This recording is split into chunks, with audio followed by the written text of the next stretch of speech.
Good morning and welcome to the NBA Daily. I'm Dave DuFour here with Baraheni. Coming up, the Lakers sold again, Russell Westbrook retired, and the schedule is out. We're going to pick our favorite games.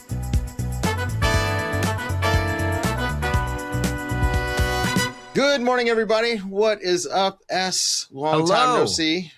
Yeah, since the last time I saw you, Mark Walter made $2.5 billion. It sounds so easy. Yeah, I also learned to sail since the last time we saw each other. Nice. This week. So had a fun week on the water. It was great. Money-making endeavors either way, really. Do you think you could make some money off of sailing? Is that something you could do? No, I'm not. No, this is like when I got into woodworking and people were like, oh, man, you could sell this stuff. No, don't sell your hobbies. Keep them for yourself. That's a good point. I agree. Yeah. Like if you own a basketball team, it should be a hobby, not a business. Like we talked about a few weeks ago with Tom Dundon. Well, the Lakers just sold again for the second time in 18 months. Somehow the value went up $2.5 billion because basically money just feels kind of fake once you get over a certain amount. The new ownership group, Bob Iger, who you may know recently running the Disney layoffs, and Josh Kushner, who is, of course, the president's son-in-law's brother. So yes, correct. The family tree, you got it down. Yes, correct. Yeah. Very. It's an interesting thing to have happened. If the reporting makes it seem as if this has all happened very fast. If you guys have been paying attention, Mark Walters, who was soon to be former owner of the Lakers, is the subject of an investigation by the Security and Exchange Committee or Commission. Yep. And it all just feels very under a lot of convenient facts happening all at once. Very similar to our good friend Pablo Torre, who's been covering the Kawhi Leonard scandal. Looking forward to Pablo finding out about this one. A lot of convenient moments and timings for a lot of these things that are happening in the NBA. And I think one of the interesting aspects to this Lakers sale, maybe like a trickle-down effect, is like what this means for expansion. Because according to the reports, they weren't willing to cough up the money for a Vegas team that seems like the valuation is ballooning. And instead we're like, why don't we buy the Lakers? And I guess my question is there that much of an interest in the expansion teams from outside parties? Right. And on top of that, like the valuation for expansion teams are ballooning so much. It's like, who has that kind of money? Who has the $12 billion to go out and pay for this outside of guys like Bob Iger and Josh Kushner? It's just an interesting thing to think of. What kind of ownership are you inviting into the NBA? Again, it's real estate, man. And we shouldn't be surprised when more teams just get flipped, period. Yeah. And whatever Tom Dundon's going to wind up doing in Portland to, try to kill that fan experience so that he can either move the team or extort the city into more money for an arena. I mean, this is it's the blueprint, and these guys are doing it for money. I don't think it's going to be good 100%. For your sports league if this is the sort of people that you're inviting in. But if you want to make money, it's certainly an easy way to do it. Say what you want about Jeannie Buss and the Buss family and all that stuff, but the fact that was a mom and pop shop running one of the most prestigious franchises in all of sports was a good thing. Yeah. And I think we're having less and less of that now. Obviously, we've seen the Celtics sale. We've seen this Lakers sale. Whoever expands into Vegas and Seattle, it will definitely not be a guy who is maybe interested. Whoever buys the Seattle. Phoenix Suns next, because they're probably coming up pretty soon. If you're following what Matt Ishbia is up to right now, financial situation where obviously he's seems like he's a little over leveraged. Again, like we're not the Financial Times, and this isn't the financials section of the New York Times, so I don't want to get into that stuff because, frankly, but the NBA is changing. The sports and honestly, completely. Sports in general, the way that again they are now treated as assets and liabilities, and management wise with private equity, it is changing the landscape of sports. So it's something to watch out for in 10 years' time. It's not going to get any better. Let's just say that. It's the numbers got to go up. Okay. Speaking of numbers going up, hey, Russell Westbrook's number needs to be retired maybe opening night in OKC. Yeah. Or whenever they open up in Oklahoma City, I would love to see his number go up in the rafters. Russell Westbrook is retired. officially put out a video the other day, which I think was narrated by Michael B. Jordan. Is that correct? Oscar winner, Michael B. Jordan. That's right. Yeah. Obviously, I mean, look, Russell Westbrook is an MVP. He averaged a triple-double for 5 seasons. I mean, just unheard of numbers. And I've got to say, I'm happy to see that a lot of the discourse about Russ is that most people believe that his career is going to be viewed with much more respect than it has been the last 5 years, 5 years from now. Yeah. When you look at the numbers this guy was able to put up, they're insane. And of course, a lot of that is like, we know that, yes, there was some stuff with him being able to grab more rebounds than other guys because his team helped him. Shout out to Steven Adams. Yeah. Right. But that being said, man, you still got to put those numbers up. And when Jokic does it, everyone seems pretty happy about it. And Russ, I think, was a little bit controversial because he didn't do it in the most efficient manner. But that being said, Russell Westbrook, if you bought a ticket to see him, he gave you a show every single night. And I mean, even last year in Sacramento, he played as hard as anybody who has ever played in the NBA. And if this was a guy who had retired 10 years ago, we would all be talking about how maybe he's one of the best players ever. But he happened to come around and hit his peak at the time where we value things like efficiency over excellence, I would say. Like, first and foremost, you can be excellent and efficient, but we need you to be efficient or we're going to poke holes in your game.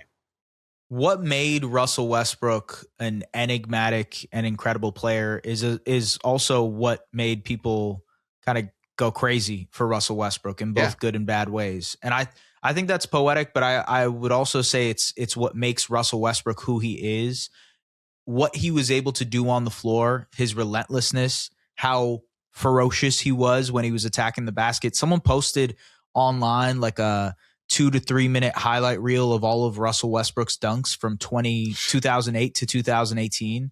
Yeah. And the level of aggression never wavered. Like from when he came into the league and he was supposed to play for Seattle, ended up playing for OKC, to all the way up to Washington, like that level of athleticism and that drive to just constantly play at 100% at every possession.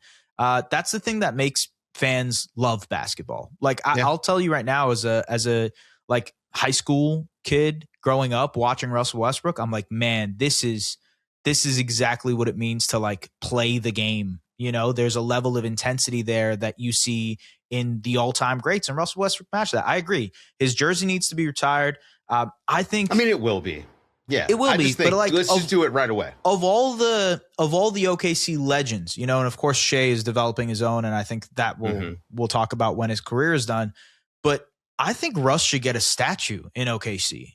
Like, they're building that new arena. Yeah, think about the community attachment that he has, the level of buy-in. Of course, the jersey retirement is there, but in terms of, you know, the connection that he had to Oklahoma City, staying there, being the guy, obviously breaking the records, winning the MVP, that to me is akin to like Dame in Portland, Steph in Golden State, and Kobe in LA. Like, that's the level of connection that he had. And all those guys are going to get statues in their respective cities. So I think Russ 100% should get a statue in OKC too. Yeah, I don't know. I'm a big statue guy. I'm like, throw him out there. You have a favorite Russ moment? Wow. Favorite Russ moment. I don't know. The game winner versus the Nuggets to get them into the playoffs was great in that. I think that was the MVP season. The 2020 game for honoring Nipsey Hussle was awesome. That kind of showed you like just what he was capable of on a night to night basis and what he was about.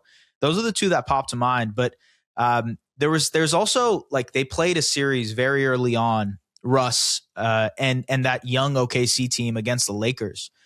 And they just demolished Kobe and the Lakers. And this was a team that was like, you know, they just won back-to-back titles. And this young team absolutely destroyed them. And Russ had this moment where he's running in transition and just flips up a layup and makes it and goes wild.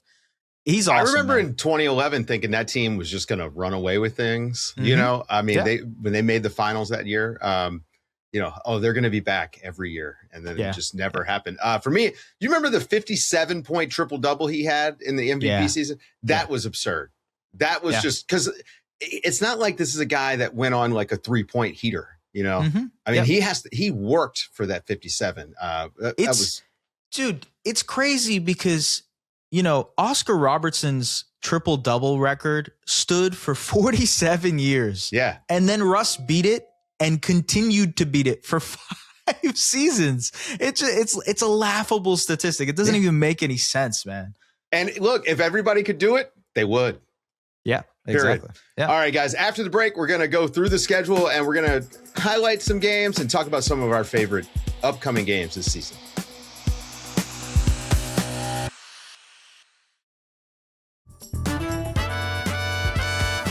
Now that LeBron has signed with the Philadelphia 76ers, the league was able to make the schedule. They didn't wait for the Kawhi Leonard trade to be completed. But when we get to the schedule, I think we can see that the schedule makers expect Kawhi to be in Toronto. Be there. Yeah. I think that's the case.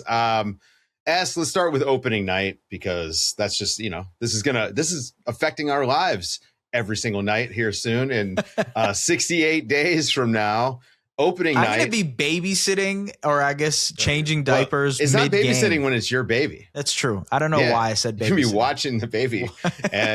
Watching the game. Everybody got to hold us accountable. Make sure you're taking notes. Do. Yeah. October 20th, opening night. We're starting early, 3 p.m. Eastern, with the Celtics at the Pistons. The game itself, okay, it's interesting. Celtics Pistons, we're going to see them a bunch next year. Mm-hmm. The start time for this, I think, is a smart move by the NBA and something that they've missed out on. And I would maybe even think about going further and have them start at noon Eastern or something like that. Make a whole day out of opening day like baseball does. But a 3 o'clock start means a 9 p.m. Eastern Central European time start, 8 p.m. in London. Yeah. That's a really good time to put a game on if you want to get a bunch of eyeballs in Europe, which that's where the NBA's attention is very much on European expansion. I think you can look at this game at 3 o'clock and you can say, yep, that's why. I love it. I love every aspect of this. It kind of reminds me of in the bubble, mid-July. They had games every single day starting at 12 o'clock, and you could just turn on the TV and watch basketball. Part of what's really, really enjoyable of the playoffs in April is knowing that there's a full day slate of basketball. And to do this for opening night, it creates an event out of it. Christmas is one of those other days where like you can get a whole event out of it. I agree with you. Make this a big annual thing. And I know if people are concerned about like, hey, who's going to be able to get to a 3 o'clock game in Detroit? That's less of a factor to me than one, I think the European market stuff is interesting. And two, just from a TV watching perspective, it's going to be awesome. It's fire. I love it. I would like for them to do more. It's like noon Pacific. Just if you guys want to do the math. You know what? I'm skeptical that you were happy about this. I thought noon Pacific would throw up your, I'm going to have to go to the gym earlier so I can get home and be ready. Yeah, it's going to be all day. That game's going to be followed up by Sixers at the Knicks. So right away, we're getting LeBron versus the defending champs. Hopefully Joel Embiid will be healthy. If we're looking at a full health Sixers team and a full health Knicks team on opening night, that's going to be a great game right away. Celtics Pistons, I'm not sure about. Sixers Knicks, I think is going to be great opening night. We're actually going to get the Knicks versus the Sixers twice in the first 2 weeks of the season, once for the opening night and then once for the NBA Cup opener, which I am super hyped for. I mean, building up the NBA Cup as this event has been something the league has been trying to do for the last couple seasons. And I like the strategic move of picking, hey, LeBron James versus the New York Knicks for the NBA Cup. Let's see how it goes down. By the way, front loading that means that you're going to get more healthy Sixers games 100% against the Knicks. I think that also is good for all of us that want to watch these games at home. Yeah. What was your follow-up there? The Knicks are going to be having their championship ceremony, their not parade, but the ring night, essentially, banner night against LeBron, against the Sixers, which I think is going to be just incredible. Like the fact that LeBron will have to watch that, knowing that there was an opportunity if they didn't win, he would be playing for New York. There's some storyline stuff there that would be interesting. Yeah, we'll see. I don't know. I think it would have been better if it was like, I don't know, the Spurs had to watch him get the rings, or the Celtics had to watch, someone that they were had a rivalry with. The Sixers and Knicks, this is new. Like I don't want to act like they were anywhere close. But they are pushing it. They're definitely pushing that this is like the new thing that we want to, put front and center. Sixers versus Knicks. Yeah, I like it. You already said NBA Cup opener October 30th. So 10 days into the season, they're jumping right in. Knicks, Sixers, Lakers, Warriors, they kick off the NBA Cup. The Christmas slate, not sure how I feel about it. We got Spurs at Knicks, so we have a finals rematch. I think that's great. I can't wait to see it. Heat at Celtics. We'll see how things shake out as the season goes. I still feel kind of low on the Heat. I think the Celtics are going to be a good regular season team. Sixers at Lakers. So LeBron going back to LA. That is the biggest favor they've ever done for LeBron, by the way. Yeah. Like you can go home and see your kids for Christmas, basically. That's like a thank you to him. They should have called him up and asked him, hey, where do you want to play on Christmas? Since he's playing. And maybe they did. And that's how they wound up in LA. But that'll be a great game. I actually think, when you think about the times that LeBron has changed teams, it's always been a big event the first time he goes back to play against them. I don't think this is going to be any different. And I'm curious to see how the Lakers, because he'll get a tribute video. I'm really curious to see if the Lakers, under new ownership, maybe do some of the stuff that I would have expected if the Buss family still owned the Lakers with LeBron, right? Like how personal does it feel when he comes back? What's it going to be like from the team side? That's something that now that the team is sold again, I'm very curious about. Maybe Chris Paul is a part of the front office by then. Part of the Lakers front office, Yeah, maybe. Considers Bob Iger a mentor. Anyways. Yeah. Good to have friends in high places. Thunder go to Minnesota to play the Wolves. So we get to see Shea and J-Dub and Chet against LaMelo and Anthony Edwards. By then, by Christmas, do you feel like the Wolves are going to have their chemistry kind of ironed out, or you think they're still working through it? You think it's going to take that long?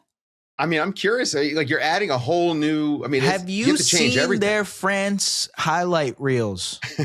Rudy Gobert dropped a mixtape. I don't know if you saw it. It looks like it's directed by Yorgos Lanthimos, but it's this wild mixtape type of thing that he released, and he's showing off his abs like 4 or 5 times in the video. I don't know if you should go and watch this, but every 5 seconds it's Rudy Gobert taking off his shirt and showing his 6-pack of abs. But on top of that, it's splicing in, LaMelo Ball throwing him lobs, Anton LaMelo enjoying some wine on the river next to the Eiffel Tower. The chemistry is loading already for the Minnesota Timberwolves. I don't want to jump ahead, but that video, I'm like +5 wins for the Minnesota Timberwolves. Right? Just from the video. Well, it's like, yeah, 6-pack abs, Rudy Gobert. We'll see what happens when they're playing real basketball games. I'm curious to see how it works out. Johan Berenger looked like Giannis. Yeah, I believe in LaMelo, but there's gonna be some growing pains here. And then we got Nuggets at Warriors. So Jokic versus Steph, Christmas night. I'm not expecting anything out of the Warriors this season. So, well, the NBA apparently is, but we'll get to that in a second. Yeah, the Warriors, I mean, they're playing some marquee games this season. Let's talk about returns, okay? Because we got a bunch of guys, obviously big names that change teams. We've got Giannis going to Milwaukee, back to Milwaukee, January 28th. LaMelo back in Charlotte, February 15th. Jaylen Brown back in Boston, January 21st. Ja back to Memphis, February 6th. LeBron, obviously, LA in Christmas. And if Kawhi winds up being traded to Toronto, he will go back and play the Clippers November 2nd. Which one of these is the one that you want to see the most? I mean, which one I want to see the most. And it's obviously Kawhi to the Clippers. But the objective answer here is I cannot wait to see how the Boston crowd treats Jaylen Brown. I don't think they're going to boo him. I think he's going to get cheered. They won't boo him. He will get cheered. But it's just that type of atmosphere, and given the type of mentality and attitude that Jaylen Brown has, and also Celtics fans hate Sixers. They just hate the Sixers. So how will that be wrapped up in everything? On top of the fact that LeBron will likely be playing in that game, and it's not like Celtics fans love LeBron. It's just there's a lot of things floating in there to make it a really incredible atmosphere, volatile potentially. Sure. I don't know, but I think it's like the perfect type of atmosphere for Jaylen Brown to play in. The Tatum versus Brown thing, that dynamic, the first time they play, I think is going to be like must-see TV. I think about the All-Star game a couple years ago when they guarded each other. The funny thing about this, it's not like these guys left in free agency. All of them were traded away except for LeBron. But LeBron left as, the elder statesman. He rode off into the sunset. Really, he didn't leave. So it's a little bit of a different thing. I would say that the one that probably has the most chance to have some animosity from the crowd is Giannis. Because Giannis, he played this game for years there. I don't think so, I did 7 years worth of Is Giannis Leaving podcast. And now, okay, maybe some of that's the industry. But the last couple seasons, man, he definitely, you could make a case that he kind of strung the fans along in Milwaukee as this stuff was figuring itself out.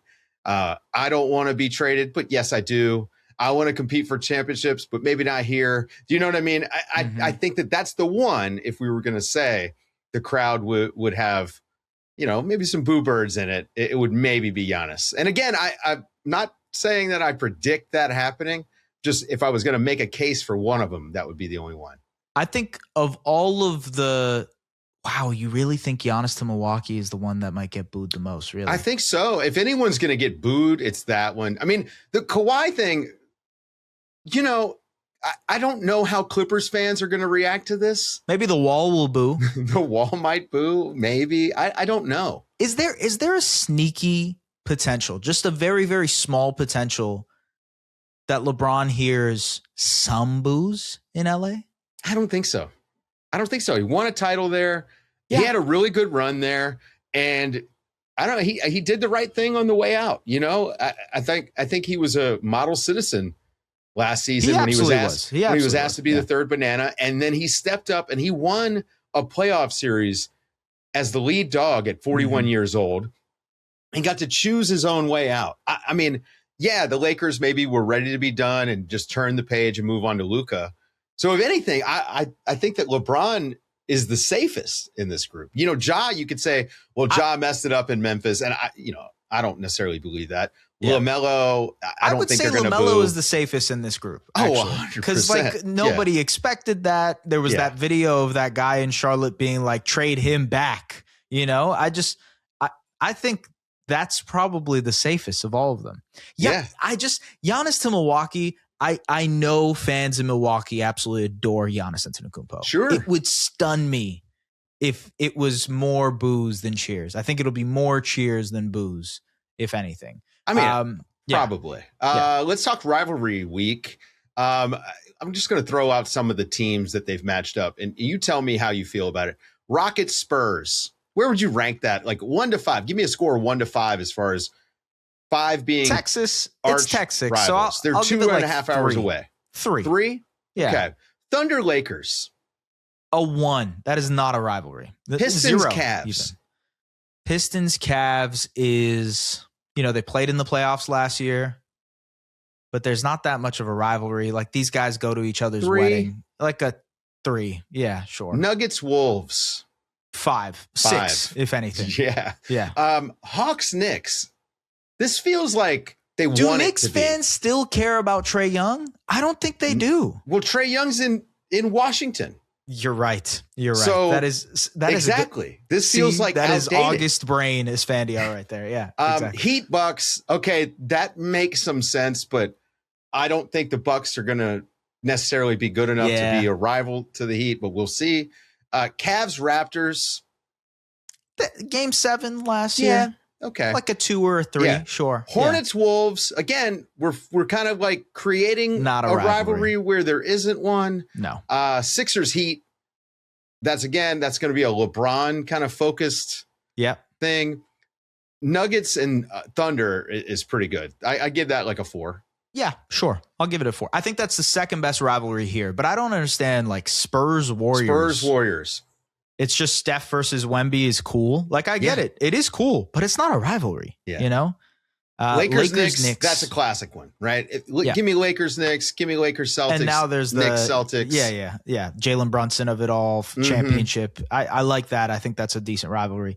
I will say, going through this, I think OKC is being kind of slighted here. They're a little, all right, to take a wrestling term, I don't feel like they're being booked properly.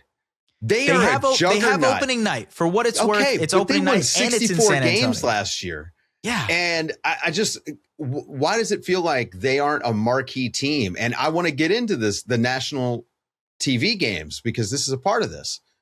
The Knicks, the Sixers, the Spurs, and the Lakers all have the maximum number of national TV games at 34. Yeah. And the Thunder only get 30. I think that this is a mistake and an oversight. I just, again, the Lakers are not in that conversation as far as quality of the team. Not at all. The Sixers are on paper fascinating. Look, they got LeBron. They're getting 34 games. Absolutely. They're the Lakers. They're getting 34 games, but they're only getting that because of Luka and being the Lakers, not because they're in that tier, that tier of championship team. Tier. Yeah. And it does feel as if the Thunder have been slighted a little bit here and left out. I agree. I mean, they are playing on opening night, and the OKC San Antonio matchup is a rivalry that I think a lot of people are looking forward to. Those two teams play 3 times next year: October 20th, February 11th, March 14th. Going to be very exciting matchups. Like marquee, you have to put those in your calendar as days you have to book off. Yeah. But at the same time, OKC only getting 30 games and San Antonio getting 34 is crazy. OKC also, I saw, had the easiest schedule in the league, and I don't understand how that's determined, because is it just because OKC won 64 games last year and they were the best team in the regular season? I'm not sure what the math is there. What's the calculations that go behind that? But they should have 34. They should have the max. They are that good. They also are like a team that you want to see at the same level as San Antonio. If you are creating this rivalry, they should be on the same stage. They're gonna play probably till June. Yeah. Right? Like, there is a great chance that they're playing in the finals next year. I just don't know why you wouldn't want fans to get the maximum amount of them. I mean, I understand it's Oklahoma City. Yeah. But they do numbers. I know that they do numbers because when we talk about them, people listen. There's one team, though, that I think has a case for being even more mad. A fan base that I think should be livid with how many national TV games they got. Who's that? The Indiana Pacers got 11 national TV games. And I think that's ridiculous. They're a mystery box team. They are a mystery box team. But this is, you are expecting, and again, you have to hype up one of the more enigmatic storylines in the league, which is Tyrese Halliburton is returning from his Achilles injury. This team still should be just as good this year. Or, obviously they have the potential to be just as good. I don't understand. You couldn't give them more games than the Pistons or the Rockets or the Mavericks, who have 21 national TV games. I get Cooper Flag is a big draw, but this is a team that might end up in the finals next year. And they have 11 national TV games. Listen, the problem is in the East, you can say that about a lot of teams because of it's as good as the Knicks are, it's still pretty wide open. If you think about last year's playoffs, I think that, okay, you can make the argument that maybe the Pacers don't get as many games as the Raptors do. Right. Yeah. I mean, well, the Raptors have 7. I'm not surprised by that because of the Kawhi stuff. Or excuse me, the Raptors don't get as much as the Pacers. The Pacers don't get as much as, Boston, obviously. Right. I just think, if you're comparing them to some of the other teams, like I get the Pistons have Cade and the Cavs have this, obviously championship nucleus that they're trying to tout, but Indiana getting 11 is crazy to me. I think you want to put those guys on a stage, and maybe they're expecting some sort of regression. But I don't know. I will say this: there's only a certain number of national TV games, and we've thrown out like 4 teams that were like, oh yeah, they need more national TV games. And at some point, you are going to cut them from somebody. It does feel like the distribution should be a little bit different. I just, if you're giving the Spurs, the Lakers, the Knicks, like if they're getting 34 games, feels to me like the Thunder should be. Well, how about we just, I mean, I know you won't agree to this, but the Golden State Warriors have 28 national TV games. You think they are 28 national TV games worthy? I get it. Steph is the greatest. But how many of those games does Steph wind up playing?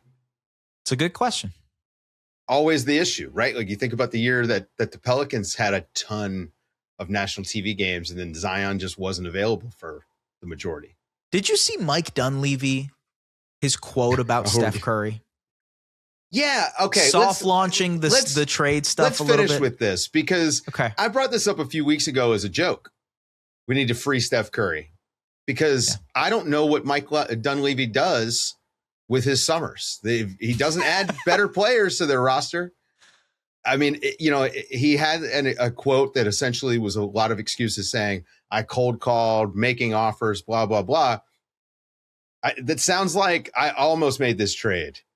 Only worse, because we know it was not even an almost. The almost Ainge title has been transferred. But to have a quote that essentially says, if Steph wants to go, we're happy to facilitate it. I mean, it almost is pushing him out the door a little bit. If you're going to do that, then they should have done it at the beginning of the summer. They should have started making calls. They should have asked Steph, where do you want to go? I mean, LaMelo already got traded. So your natural trade partner with the Hornets kind of gone. Making a joke there, but I just don't know, man. The world in which Steph Curry is still this good of a player. We're still doing our top 30, and he's way up there still. Yeah. But to be this good of a player, this legendary of a player, and to have been failed by his team the way that he has the last 6 years, and that includes the title run.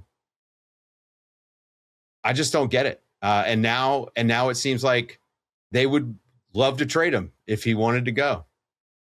If there's one team, if I'm Steph Curry and I'm looking at one team that I really want to play on to potentially finish my career, can you guess which team that would be? The San Antonio Spurs. I was actually going to say the Denver Nuggets. Also would work. But I like both. I like the Spurs too. I like the Spurs too. Add Steph to any of these good teams, and it's title team. You have a great team, right? Yeah, you have all time. Yeah. All right, guys. Let us know in the comments where the Warriors should send Steph Curry. No, I'm just kidding. If you got any big games that jumped out to you, let us know in the comments. I thought this was pretty fun. Good way to wrap our head around what this season's going to look like from a narrative perspective.